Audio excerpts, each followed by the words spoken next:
God says, I want you to repair the broken world.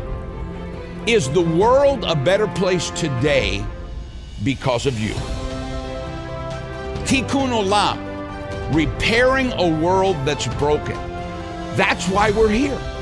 We're here to make the world, through Jesus Christ, a better place. And someday, one of us will do one more act of kindness, one more good deed, one more smile, one more feeding a hungry child.